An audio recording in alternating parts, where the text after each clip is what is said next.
All aboard! Ladies and gentlemen, boys and girls, football fans of all ages, I am Beast Mike, and you have now arrived at my train of thought. It's also time to ask the question, where do we go from here? Today's answer brings us to a New York state of mind, or maybe a New Jersey state of mind. Anyway, we're going to talk about both of the New York, New Jersey Metro teams, the Giants and the Jets. Now, I would imagine our train ride could start anywhere in New Jersey that New Jersey Transit takes us and gets us to the Meadowlands.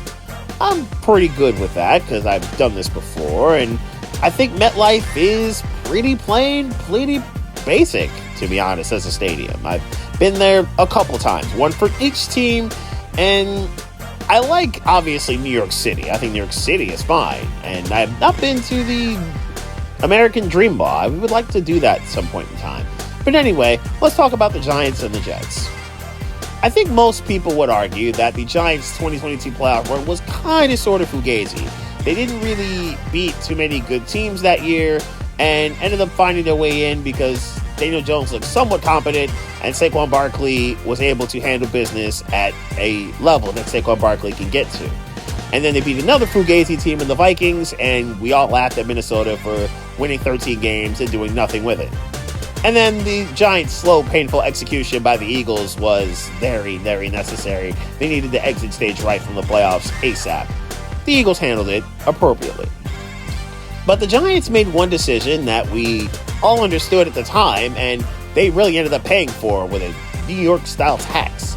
They did not get the fifth-year option for Daniel Jones, and to be fair, he really didn't deserve it. He wasn't very good in his first 3 years as a quarterback for the Giants. So because their hands were tied, they ended up paying him $160 million over 4 years. And though they can get out of it after this season, it still doesn't look so great considering how deep this quarterback class is. With this move, they ended up having to franchise Saquon Barkley and by comparison kind of give him pennies. He is their best player. He was their best player in 22, is their best player right now, and may not be their best player for long. I'll get to that in a little bit. Anyway, the Giants season we knew was effectively over when they played Dallas week 1, and as I've mentioned so many times, the Giants should never be on prime time against the Cowboys or Eagles until they beat one of those two teams. They have got absolutely destroyed by the Cowboys. It was over at halftime. It was 40-0. It was a rough Sunday Night Football game to start the season with. Their season was effectively done. It felt like Daniel Jones never got off the ground either. He took a beating. He only played 6 games. He got sacked 30 times. It was a wild, ugly season for Jones. He got sacked 11 times in another primetime game against Seattle. Again, the Giants should not be on primetime football. Sunday night, Monday night, Thursday night, I don't care the night. Just don't put them on primetime. It's not good. They did at least beat the Eagles, and the Eagles were crumbling, but I'll get to them on another day. But this is not a team that's built for prime time in any way, shape, form, or fashion, even with Saquon Barkley. Anyway, the Giants were ugly to watch. They were a brutal watch when Saquon didn't have the ball. Their receiving core wasn't very good and hasn't been for a few years now. I like Darius Slayton. I'd love him as a number 2 or 3, but he's pretty much only that, a 2 or a 3. And Jalen Hyatt, I think, can be good. Can they get him the ball, though? That would be quite nice. Darren Waller really looked okay, but that's just it. He just looked only okay. Yes, he got ripped off in the Buffalo game, but that's another primetime game, and one of which, well, it didn't look like trash. At least there's that, I guess. Anyway, the Giants were pretty bad, and I think needed to bottom out in the worst way, and I think really for their sake, get out from under Daniel Jones' deal. Tommy DeVito was a nice story for a couple of weeks. They ended up getting a primetime win against the Packers. They really had a lot of primetime games, now that I think about it. But they got a primetime win against the Packers, and DeVito looked pretty good for a couple weeks. People like Tommy Cutlets. And then the Eagles brought his end with a very painful and quick demise. On Christmas, no less. Not a good holiday. So, and Tyrod Taylor was the quarterback in between, and he's still, to this day, the unluckiest QB and the unluckiest player in the NFL, considering how his career has gone. It's been quite a thing for him. I would argue that Brian Daboll might not be the coach of this team if it weren't for the 2022 season.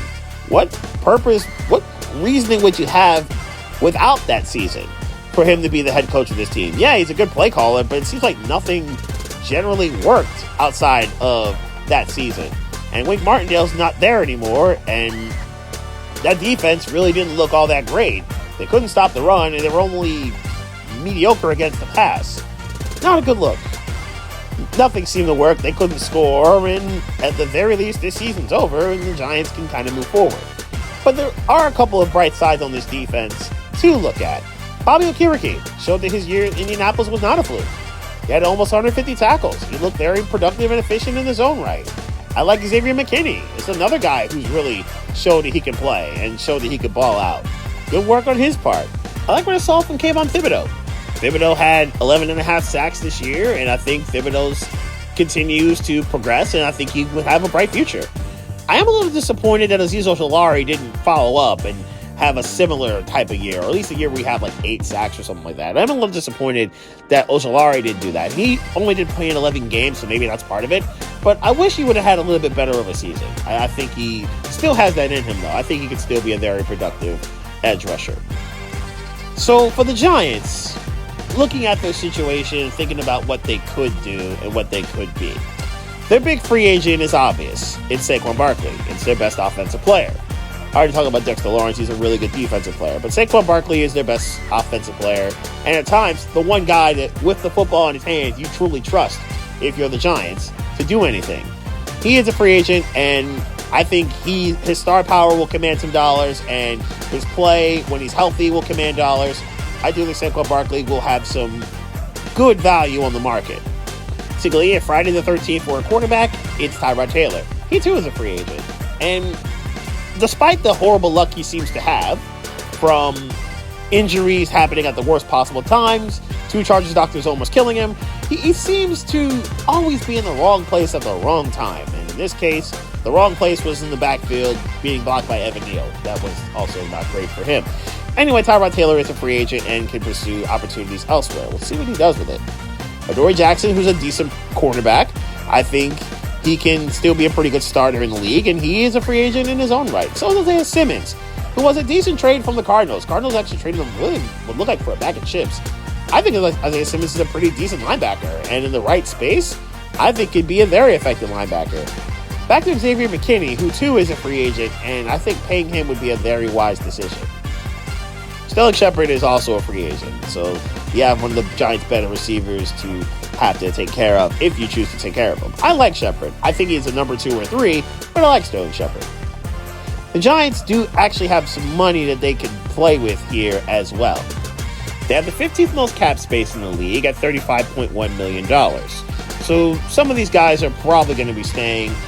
I don't know if they keep Barkley. It doesn't feel like they want to keep Saquon Barkley, at least not at the price that his value may command. And they may try to move elsewhere without Saquon, which I think could be a very bad decision on their part. But other decisions that the Giants are going to have to make are, if you will, in the draft. They have first-round pick at number 6, which in theory you would think would go to either wide receiver or offensive tackle, either someone to help protect Daniel Jones or a competent receiver, or at least a potential home run number 1 receiver that can catch passes from Daniel Jones. They're not getting Marvin Harrison, but at the very least, they can go Malik Neighbors or Rome Odunze. Either of those guys could help, or maybe Joe Ott or Olu Fasanu or Thais Fulaga or to help the left tackle spot. Andrew Thomas is really good, but Evan Neal, however, has not really progressed. Maybe Evan Neal's out of position or just needs a change of scenery. Either one probably works. They had 2 second-round picks, one of them from Seattle in the Leonard Williams trade. So they have 39 and 47 there. They do have their own 3rd through 6th. They don't have a 7th, but they have their own picks in rounds 3 through 6, so the Giants can kind of sort of rebuild their situation. The Giants are going to need some time, clearly, but they also have to get this right. If they don't, then it could be another miserable year, and who knows, maybe Brian Daboll won't be safe because of it. One jet drive. It's not just their average, it's the amount of time that they actually had hope for the 2023 season. I say this because we all know what happened here. Aaron Rodgers came out with the flag. Everybody in New York was hyped. It was the culmination of 4 months of anticipation and expectation for a team that some people thought, not me, were going to make a run and do something, and Aaron Rodgers was going to kind of find his fountain of youth in New York. Instead, he found the turf a couple of times the last of which ended his season and effectively the Jets won. The look on Robert Saleh's face said everything you needed to say when it came to the New York Jets after Aaron Rodgers was taken off the field with help of his trainers and then carted off the field eventually to the locker room. It was over. We knew it was over. And the fact that the Jets even won that game, I think says more about Buffalo than it does the New York Jets. The other 16 games, however, do say a lot about the Jets, and it's easy to say this. Their offense was bad. It was really bad. Poor Garrett Wilson and Breece Hall. Both those guys are really good. Wilson did have 1,000 yards. Breece Hall probably should have and somehow did not. Tyler Conklin did have 800 of his own. He's a pretty good tight end. Somehow he didn't score a touchdown. I don't know how he pulled that off. But anyway, the Jets have three really good guys I think you can kind of sort of depend on when it comes to their offense. None of which are playing quarterback and none of which are up front except for Elijah Vera Tucker. Although Elijah Vera Tucker's health is the thing that you can't depend on, apparently, or at least in Denver, because both his seasons have ended there. Unfortunately, the Jets have had 2 months or so to go in both cases when his season had ended in Denver. It's not great. Anyway, the New York Jets season was a disaster because after their plan A of Aaron Rodgers was taken away from them, there was no plan B. And this obviously affected the defense, where though it looks good on paper and it gets a lot of hype and it does have some good talent. For example, Bryce Huff set a really good time to have his best season in his career. 10 sacks this year. He was the team leader in that regard. He played some pretty good ball. And Jermaine Johnson showed that he was a really good idea to trade up for and get as a rookie edge rusher. He had 7.5 sacks, but I think his best is yet to come. He also had a pick 6 in the Browns game. CJ Mosley, again, healthy and again, productive. Over 100 tackles. He had 151 of them. Very good work here. And I do like the Williams brothers, Quincy and Quentin. Both those guys could ball. They are really good. Quincy had 139 tackles. Quentin remains one of the best defensive tackles in the game. He had 5.5 sacks. But it seems like the Jets just, I guess, wore down. DJ Reed and Sauce Gardner, though Sauce Gardner somehow didn't get any in-outs. He had a decent year, but it felt like the pass defense didn't have the same energy and sting as long as you can keep your quarterbacks upright. And pretty good offenses were able to kind of cook them as the season went on. If there's another play to sum up the Jets season, other than Aaron Rodgers getting his Achilles destroyed, it's probably the Javon Holland Hail Mary pick 6, where just when we think the Jets have momentum and they can avoid embarrassment and go to halftime with a fighting chance against Miami, they end up losing the game pretty much at the end of the first half, and it basically turned into a Dolphins home game. So, yeah, the first play that we remember the Jets' 2023 season ended their season.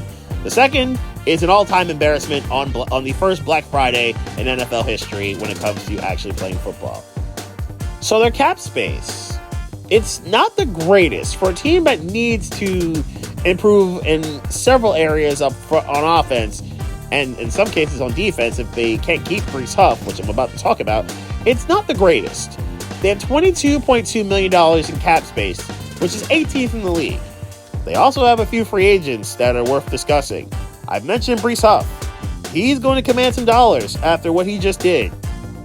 He is a free agent, and I think he's going to get a good look from several teams that need edge rushing. You can't have enough of it. He won't be alone. Jordan Whitehead at 4 in-0s. Now, it's misleading because 3 of them are against Josh Allen in the Bills game, but he is a free agent as well. They've already released Lakeland Tomlinson, who was a bust of a signing, and Dwayne Brown, who was the culprit and letting Aaron Rodgers get sacked and having his Achilles destroyed. He too is a free agent, and I'm pretty sure most Jets fans will be okay to see him at the Saints rise. Quentin Jefferson is a pretty good D-tackle. He too is able to go see work elsewhere. And Connor McGovern, who was very maligned by New York Jet fans, is also a free agent. These are just some of the few of them that they have. They have quite a few unrestricted free agents that will be looking for work elsewhere, more than likely, depending on who you ask.